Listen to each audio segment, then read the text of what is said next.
An old Jewish proverb says, if you are planting your garden and you hear that the Messiah is coming, finish planting your garden and then go to meet the Messiah.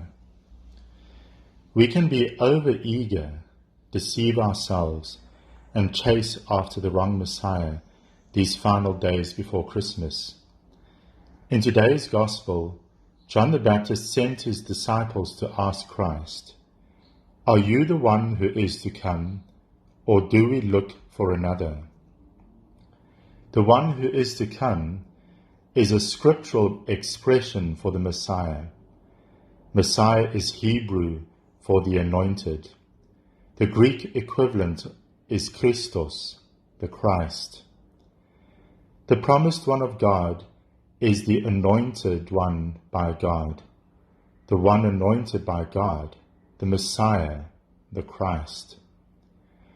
When we speak of Jesus of Nazareth as Jesus Christ, we are really saying Jesus the Christ. Some mistakenly think that Christ is a family name, as in Jesus Christ, Mary Christ, and Joseph Christ. In Palestine, Jesus would have been known as Jesus bar Joseph, which means Jesus, son of Joseph, or Jesus of Nazareth. Only those who believed in him as the promised Messiah would have said, Jesus, the Christ. In Gospel times, there were many messianic pretenders, and also many different ideas as to what the Messiah would be. It was not intrinsic to the popular concept of Messiah that he be divine, or even that his mission be essentially religious. The most common expectation was that the Messiah would restore the political fortunes of Israel.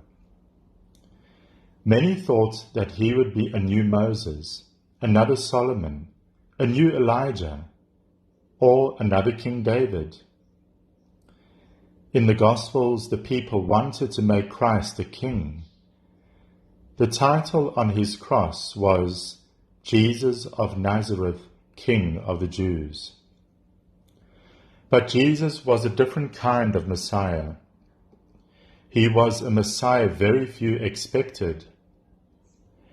The great surprise was that his kingdom was not of this world. Our expectation of the Messiah is at the heart of our celebration of Christmas. His coming this Christmas is not the historic coming of the Messiah. It is the rebirth of Christ in our hearts.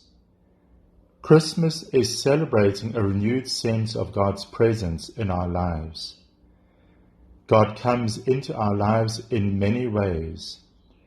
Theologians say that he comes in two ways: transcendence and immanence, vertical and horizontal, like the two beams of the cross. Transcendence is the vertical dimension of God in our life, through prayer and sacrament. Immanence is the horizontal dimension of God in our life, through the world around us, nature and people. We meet God in our prayers. We meet God in other people. Transcendence and immanence, vertical and horizontal, like the two beams of the cross. At Christmas, God comes to us through our faith and through our family, vertical through our faith, horizontal through our family.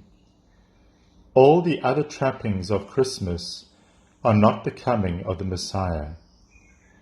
Properly employed, they can help to dispose us, that we might better recognize and receive him when he comes. Otherwise, they are only a distraction. Christ asks us again, through a popular carol, what he asked the crowds in the Gospel. What did you go out into the desert to see? A reed swayed by the wind? Deck the halls with boughs of holly, or straw in a stable manger? Someone dressed in fine clothing?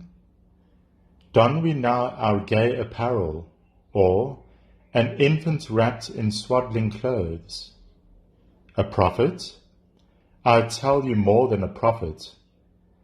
Santa Claus is coming to town, or, behold him born the King of angels.